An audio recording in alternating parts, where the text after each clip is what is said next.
దువ్వాడ శ్రీనివాస్ మాధురి వ్యవహారంలో మరో ట్విస్ట్ నెలకొంది. మాధురి రోడ్డు ప్రమాదాన్ని బలవన్మరణ యత్నంగా చిత్రీకరించారని దువ్వాడ శ్రీనివాస్ చెప్పినట్లుగా ఆడియో బయటకు వచ్చింది. రోడ్డు ప్రమాదం జరిగిన వెంటనే మాధురితో ఫోన్లో మాట్లాడిన దువ్వాడ శ్రీనివాస్ మనస్తాపంతో బలవన్మరణ యత్నం చేసినట్లు చెప్పాలని మాధురిని కోరాడు. దానికి సంబంధించిన ఆడియోలు ఇప్పుడు బయటకు వచ్చాయి. దువ్వాడ వాణి వల్లే తాను చనిపోతున్నానని మీడియా ముందు చెప్పాలని మాధురికి చెప్పాడు శ్రీనివాస్. మరోవైపు ఇప్పటివరకు రోడ్డు ప్రమాదానికి సంబంధించిన సీసీ ఫుటేజ్ ను బయట పెట్టడంలో పోలీసులు విఫలమయ్యారు. హలో ఎలా ఉందిరా? పర్లేదు. ఏం పని చేసావు నువ్వు? ఎంత పని చేసావు? నాకు అందుకే అడిగి తీసుకెళ్ళి నా మాట వినవు నువ్వు పని చేయి. ఆడికి కూడా ఏదో అయిపోయి ఉండేది. ఒంట్లో ఎలా ఉంది? తలకు దెబ్బ తగిలింది. తల అంత నొప్పిగా ఉంది. నువ్వు ఇప్పుడు హాస్పిటల్లో పెట్టారా నీకు? ఇట్లా ఉన్నాను. ఎక్కడ తీసుకెళ్తున్నారో తెలియదు. అంబులెన్స్ లో ఉన్నావా? పర్లేదు సార్. రామాచలం నీ వెనక వస్తున్నాడు, దగ్గరికి వచ్చాడు. ఎవరు? రామాచలం ఆల్రెడీ వచ్చాడు. అవినాష్ కూడా వస్తున్నాడు. పద్మకు పంపిస్తున్నాను. నువ్వేమి వరి అవ్వకు. నువ్వు అక్కడ చెప్పు. దీన్ని ఏం చెప్తానంటే నేను కావాలనే సూసైడ్ చేసుకోవాలని చూపించాను. ఆమె దువ్వాడ వాణి చేసినటువంటి అరాచకం 4 రోజులుగా చేస్తున్నటువంటి నేను చనిపోవాలని నేను గుర్తిస్తాను చెప్పి అదొకటే మాట చెప్పేసి నువ్వు అలా ఉండుకో. డాక్టర్ ఇవన్నీ నేను చూస్తాను. కావాలని అందరూ వస్తే నేను పర్వాలేదు. Don't worry. మనస్తాపానికి చెంది నేను హైవేలో వెళ్ళి గుద్ది చచ్చిపోదాం అనుకున్నాను. నన్ను ఎవరు కాపాడుతారు? అదే వాడు కారణం దువ్వాడ వాడి. ప్రెస్ కి పంపించండి. చేసి ఇప్పుడే చెప్తాను దిగినప్పటికే. ఎవరికి? ప్రెస్ కి. నువ్వు ఎమోషనల్ కావకు. నువ్వు స్లోగా చనిపోవాలనుకున్నాను. ఇప్పటికీ నేను అంతే పంపించండి. చెప్తాను ఇప్పుడే. యాక్సిడెంట్ తప్పింది అనేసి యాక్సిడెంట్ లో చనిపోదామని నాకు నేనే చూపించాను. అవి చెప్పి అర్జెంట్ గా చేసి పంపించమని బాగానే అన్నాను. ఎయిర్ బెలూన్స్ అన్ని ఓపెన్ అయ్యాయి. ఫస్ట్ డ్రెస్ వాళ్ళకి అవినాష్ చెప్పి జిహెచ్కి అర్జెంట్ గా వెళ్ళమనండి, సూసైడ్ అటెంప్ట్ చేసింది అని చెప్పి ఇమ్మనండి. అవికి ఎవరికొకరికి ఇచ్చారు. నీ దగ్గరికి అర్జెంట్ గా నేను ఆల్రెడీ మెసేజ్ పాస్ చేయించేస్తాను. చేసి త్వరగా చేసి చెప్తాను. త్వరగా చేసి. అలాగే బానే ఉన్నాను. తలకి కొంచెం స్వెల్లింగ్ ఉంది అంతే, ఇంకేం లేదు. కొంచెం లిప్స్ కి దెబ్బ తగిలి బ్లడ్ వచ్చింది అంతే. కారు స్క్రీన్ బట్టి నీకు మేజర్ అయిపోతుంది. కారు బాగా బాల్తో పడిపోయింది కదా. ఆ రోడ్ నుంచి ఈ రోడ్ కి పల్టీ కొట్టేసి ఏంటో మరి లక్కీగా ఎవరో వచ్చారు. లేకపోతే పెట్రోల్ లీక్ అయిపోయి లోపల అంతా గ్యాస్ ఫామ్ అయిపోయింది. ఊపిరి తీసుకోలేకపోయాను. నువ్వన్నీ మాట్లాడుతాను ముందు ప్రశాంతంగా ఉంది. హాస్పిటల్ వచ్చారు. హాస్పిటల్ దగ్గర అందరూ వస్తారు. నా ఫోన్స్ ఎక్కడ ఉన్నాయో తెలీదు. ఫోన్ అన్ని నా ఒక కానిస్టేబుల్ దగ్గర ఉంది, నాకు ఇస్తాడు. గోల్డ్ కూడా ఉంది దాంట్లో అంతా చూడమని. అవన్నీ తీస్తాను కానిస్టేబుల్ ద్వారా. ఓకే. పద్మ కూడా వస్తుంది, అవినాష్ వస్తున్నాడు, ఓకే. డాన్స్ ఎంత కూడా వస్తున్నారని విన్నాను. ఓకే. హలో ఎలా ఉందిరా? సో దువ్వాడ శ్రీనివాస్ మాధురి వ్యవహారంలో మరో ట్విస్ట్ నెలకొంది. వారిద్దరూ మాట్లాడినటువంటి ఆడియో సంభాషణ ఇప్పటి వరకు మనం విన్నాము. మరిన్ని అప్డేట్స్ కూడా తెలుసుకుందాం. మా ప్రతినిధి బాలు మనకు అందుబాటులో ఉన్నారు. బాలు, దువ్వాడ శ్రీనివాస్ సంబంధించి వ్యవహారం రోజుకో మనకు తెలుగుతుంది. ఇప్పటికే దువ్వాడ శ్రీనివాస్ భార్య వాణి సుమారు 20 రోజులు పైగా కూతురు కూడా అక్కడ ఏదైతే వివాదాస్పదంగా ఉన్నట్టు ఇంటి దగ్గరే వాళ్ళు నిరసన వ్యక్తం చేస్తున్న పరిస్థితి. అయితే 2వ రోజు వాళ్ళు వచ్చిన వెంటనే తిను ఫాస్ట్ గా డ్రైవింగ్ చేసుకుంటూ నెగ్లిజెన్సీ డ్రైవింగ్ తో హైవే పై యాక్సిడెంట్ చేసింది మాధురి. ఈ యాక్సిడెంట్ చేసిన తర్వాత తను ఆత్మహత్య చేసుకోవడానికే వెళ్తున్నానంటూ వేరే కారుని ఢీకున్నాను, లారీని ఢీకొట్టబోయి వేరే కారుని ఢీకున్నాను అని చెప్పేసి ఆమె చెప్పుకుంటూ వచ్చింది. అయితే తాజాగా ఈ ఒక ఆడియో అయితే కలకలం వేస్తుంది. ఆడియో రిలీజ్ అయింది. ఆడియో సంబంధించి యాక్సిడెంట్ అయితే ప్రమాదవశాత్తు జరిగింది. నెగ్లిజెన్సీ ఫాస్ట్ డ్రైవింగ్ తో జరిగింది. అయితే జరిగిన వెంటనే దువ్వాడ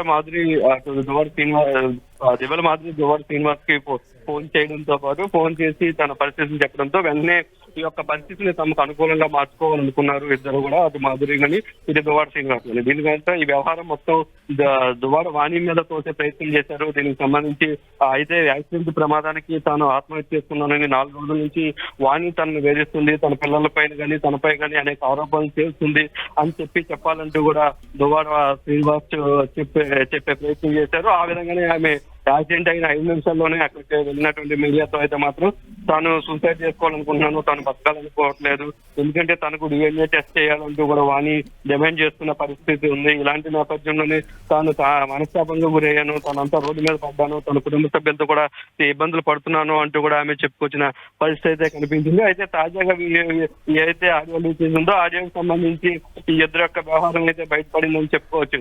అయితే బాలు, మనం అందులో చాలా క్లియర్ గా వింటున్నాం, దువ్వాడ శ్రీనివాసే మాధురికి గైడ్ చేసినటువంటి పరిస్థితి కూడా ఆ ఆడియో క్లిప్పింగ్ సంభాషణ ద్వారా మనకు అర్థమవుతుంది. ఓవరాల్ గా దీన్ని ఎలా చూడాలంటారు?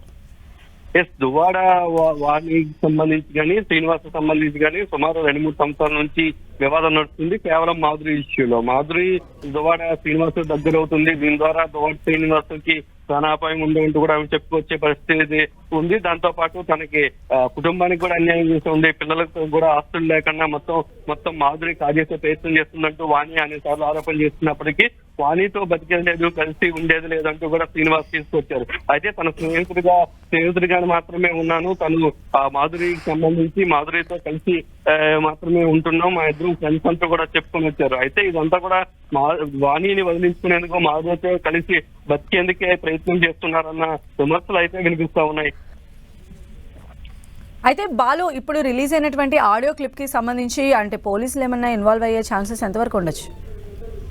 అయితే ఆడియో క్లిప్పింగ్ సంబంధించి ఇప్పుడే అది సంబంధించింది కొన్ని సంబంధించినటువంటి ఇంటర్నల్ వర్గాల ద్వారా బయటకు వచ్చినట్టు తెలుస్తుంది. అయితే ఈ వ్యవహారంలో అటు ఈ ఆడియో అయితే 2 ఫోన్ నుంచి రావాలి, అటు శ్రీనివాస్ కానీ ఇటు మాధురి కానీ, మాధురి ఎవరికి ఇస్తుంది అనే దానిపై అయితే ఒక స్పష్టత రావాల్సి వస్తుంది. మరోవైపు ఈ వ్యవహారంపై అయితే ఇప్పటికే పోలీసులు కేసు నమోదు చేశారు. అటు దువ్వాడ వాణి ఇష్యూ కానీ, మాధురి ఇష్యూ కానీ, అటు శ్రీనివాస్ ఇష్యూ కానీ 3 ఇష్యూల్లో కూడా 3 కేసులు నమోదయ్యాయి. 3 కూడా దర్యాప్తు చేస్తున్నారు. యాక్సిడెంట్ పై కూడా దర్యాప్తు చేస్తున్న పరిస్థితి ఉంది. మరోవైపు ఎవరైతే మాధురి యాక్సిడెంట్ చేసిందో ఆ హైకోర్టు అడ్వకేట్ ఆయన కూడా ఒక కేసు పెట్టారు, తమని దాన్ని గుద్ది చంపాలనే ప్రయత్నం చేస్తుందనే నేపథ్యంలో ఆ యాంగిల్లో కూడా ఏదైతే ఈ యొక్క మాధురికి సంబంధించిన కేసును అయితే డీల్ చేస్తున్న పరిస్థితి. ఈ నేపథ్యంలో ఏం చెప్తారా అన్నది అయితే కొంత పోలీసులు చెప్పాల్సిన పరిస్థితి. ఎందుకంటే ఇప్పటికే ఈ వివాదం హైకోర్టు చేరింది. హైకోర్టు కూడా 4 వారాలకు సంబంధించి గడువు ఇచ్చింది.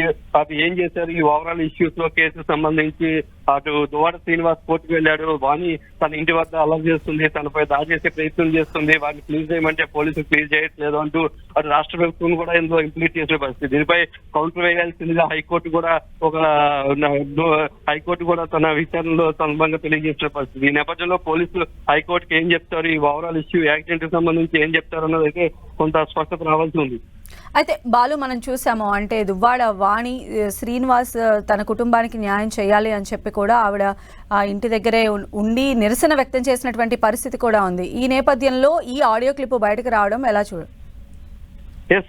ఇది పెద్ద ఎసెట్ గానే చెప్పుకోవచ్చు వాణికి. ఎందుకంటే వాణి మొదటి నుంచి ఆరోపిస్తూనే ఉంది, వీళ్ళిద్దరూ కావాలని టైఅప్ అయ్యి అటు మాకు కానీ కుటుంబానికి కానీ అన్యాయం చేసే పరిస్థితి చేస్తున్నారు, పిల్లలకు కూడా అన్యాయం జరుగుతుంది, మాకు ఇక్కడ శ్రీనివాస్ కావాలి, అటువైపు ఏదైతే ప్రస్తుతానికి వివాదాస్పదంగా ఉందో ఈ బిల్డింగ్ కూడా పిల్లల పేరున కావాలంటూ కూడా ఏదైతే వాణికి సంబంధించిన కుటుంబ సభ్యులు డిమాండ్ చేస్తూ వస్తున్నారు. అయితే దీంట్లో మాధురి కూడా తాను కూడా 2 కోట్లు పెట్టానంటూ ఒక చెక్స్ అయితే తాజాగా బయటికి తీసుకొచ్చిన పరిస్థితి. మనకి దువ్వాడ శ్రీనివాస్ 2 కోట్లు ఇవ్వాలి, ఆ 2 కోట్ల వ్యవహారం వాణి తీరిస్తేనే తాను కూడా వెనక నుంచి వెళ్తానంటూ కూడా కొన్ని కామెంట్స్ చేస్తున్న పరిస్థితి. మొత్తం ట్రయాంగిల్ కి సంబంధించిన ఇష్యూలో అటు వాణిని దూరం పెట్టాలని శ్రీనివాస్ భావిస్తున్నారు. దానికి సంబంధించి లీగల్ గా నోటీసులు కూడా ఇచ్చిన పరిస్థితి, డైవర్సిటీ. అయితే కుటుంబ సభ్యులైతే ఈ యొక్క ఇష్యూస్ ని అయితే వెనక్కి తీసుకోవాలని చెప్పేసి పలుమార్లు కోరినప్పటికీ అటు శ్రీనివాస్ అయితే వెనక్కి తగ్గలేదు. మరోవైపు మాధురి ఇష్యూలో ఎలా ముందుకు వెళ్తారనే చూడాలి. ఎందుకంటే మాధురికి కూడా తన భర్త ఉన్నాడు, తన మాధురి భర్త కూడా తనకు మాధురి కావాలంటున్న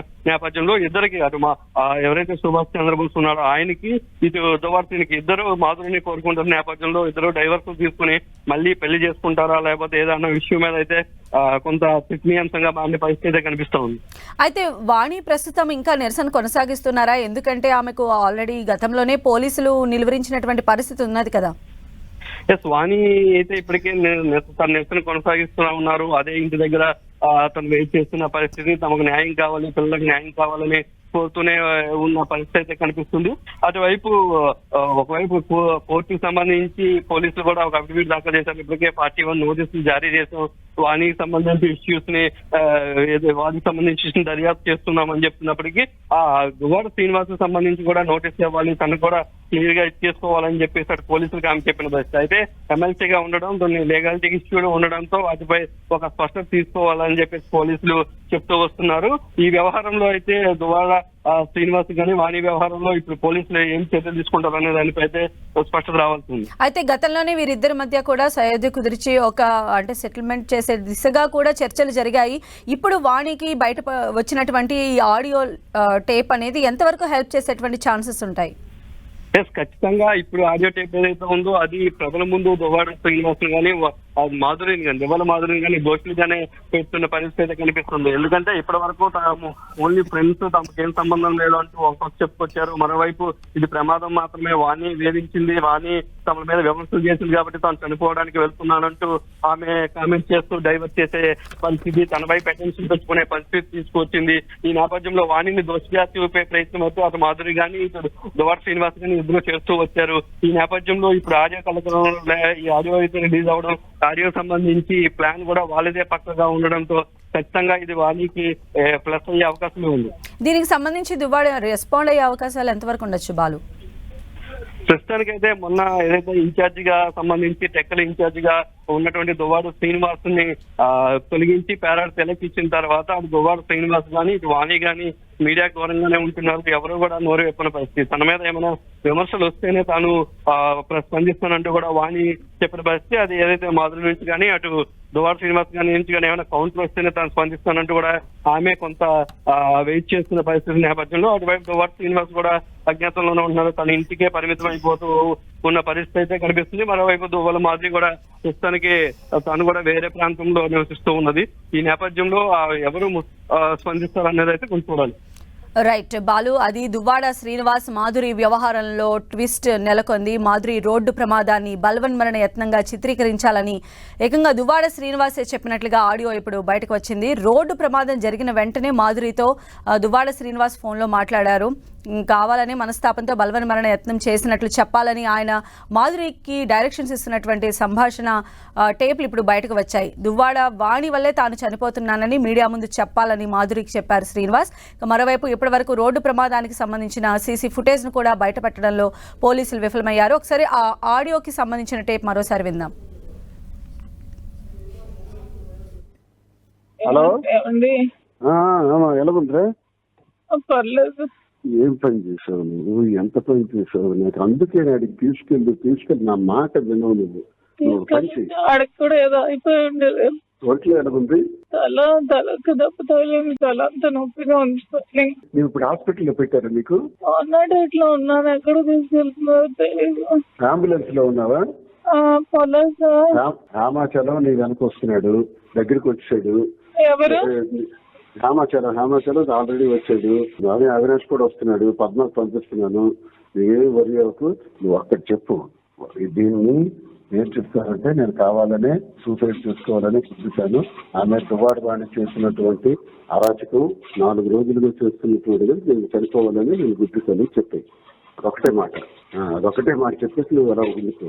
నేను డాక్టర్ ఇవన్నీ నేను చూస్తాను, కావాలని అందరూ వస్తే పర్వాలేదు, డోంట్ వరీ. మనస్తాపానికి చెంది నేను హైవేలో వెళ్ళి గుద్ది చచ్చిపోదాం అనుకున్నాను. నన్ను ఎవరు కాపాడుతారు? అదే వాడు కారణం దువ్వాడ వాడి. ప్రెస్ కి పంపించండి చేతికి. ఇప్పుడే చెప్తాను దిగినప్పటికే. ఎవరికి? ప్రెస్ కి. నువ్వు ఎమోషనల్ కావు. నువ్వు స్లోగా చనిపోవాలనుకున్నాను. ఇప్పటికీ నేను అంతే పంపించండి చెప్తాను. ఇప్పుడే యాక్సిడెంట్ తప్పింది అనేసి యాక్సిడెంట్ లో చనిపోదామని నాకు నేనే చూపించాను. అవి చెప్పి అర్జెంట్ గా జీహెచ్కి పంపించమని బాగానే అన్నాను. ఎయిర్ బెలూన్స్ అన్ని ఓపెన్ అయ్యాయి. ఫస్ట్ డ్రెస్ వాళ్ళకి అవినాష్ చెప్పి జీహెచ్కి అర్జెంట్ గా వెళ్ళమనండి, సూసైడ్ అటెంప్ట్ చేసింది అని చెప్పి మనండి. అవికి ఎవరికొకరికి ఇచ్చారు. నీ దగ్గరికి అర్జెంట్ గా నేను ఆల్రెడీ మెసేజ్ పాస్ చేయించేస్తాను. చేసి త్వరగా చేసి చెప్తాను. త్వరగా చేసి అలాగే బానే ఉన్నాను. తలకి కొంచెం స్వెల్లింగ్ ఉంది అంతే, ఇంకేం లేదు.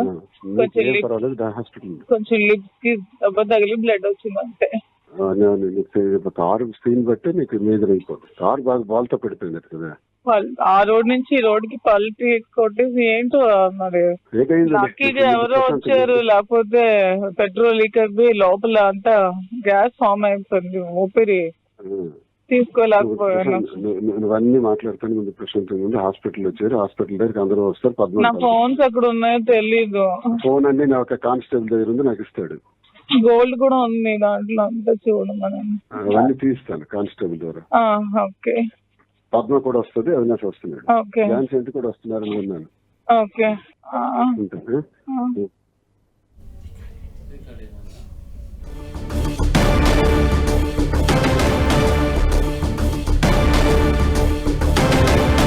సో దువ్వాడ శ్రీనివాస్ దివ్యల మాధురి వ్యవహారంలో మరో ట్విస్ట్ నెలకొంది.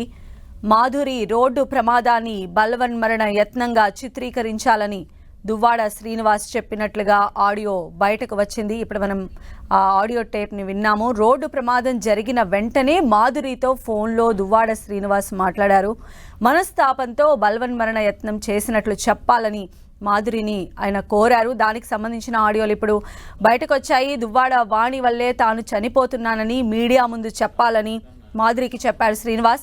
మరోవైపు ఇప్పటి వరకు ఈ రోడ్డు ప్రమాదానికి సంబంధించిన ఫర్దర్ ఇంట్రాగేషన్లో దానికి సంబంధించిన సీసీ ఫుటేజ్ను కూడా బయట పెట్టడంలో పోలీసులు అయితే విఫలమయ్యారు. సో మొత్తంగా దువ్వాడ శ్రీనివాసే వాణి స్వయంగా వాణి చేస్తున్నటువంటి ఈ ఎలిగేషన్స్ వల్ల మనస్తాపానికి గురై ఈరోజు మాధురి బలవన్ మరణానికి యత్నించింది అనే విధంగా ఆయన ప్రోద్బలంతోనే మీడియాకు చెప్పాలని కూడా ఆడియో టేప్లో చాలా క్లియర్గా వినిపిస్తుంది.